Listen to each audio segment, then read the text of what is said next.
हम मैथिली भक्ति सबगोटे के प्रणाम करै छी। आई हम एकटा बहुत सुंदर पुरान नचारी सुनाब रहल छी। आशा अछि पुरान नचारी अपने सब आदमी के नीक लागत। सुनू ई नचारी आ हमर वीडियो के लाइक, चैनल के सब्सक्राइब सब आदमी कर देबै। जय मैथिली, जय भक्ति।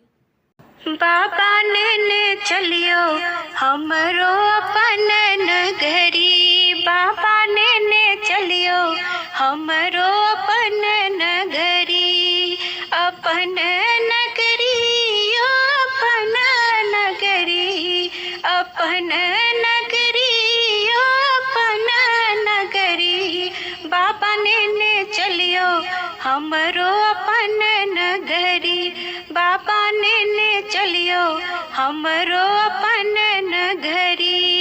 अंगना बहारब बाबा घरवा बहारब, अंगना बहारब बाबा घरवा बहारब, और बहारब अहाँ के नगरी आहे, और बहारब अहाँ के नगरी।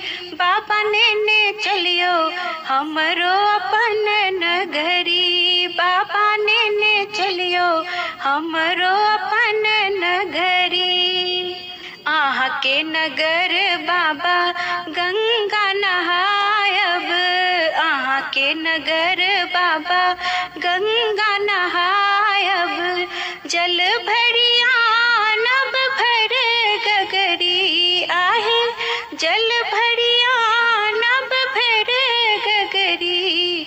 बाबा ने चलियो हमरो अपन नगरी, बाबा ने चलियो हमरो अपन नगरी।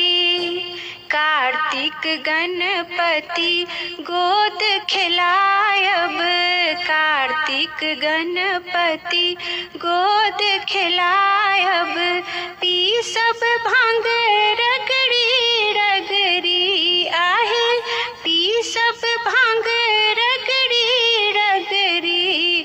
बाबा ने चलियो हमरो अपन नगरी, बाबा ने चलियो हमरो अपन नगरी। सांझ सवेरे बाबा झांकी निहारब, सांझ सवेरे बाबा झांकी निहारब, जीवन सफल होयत हमरी आहे, जीवन सफल होयत हमरी। बाबा ने चलियो हमरो अपन नगरी, बाबा ने चलियो हमरो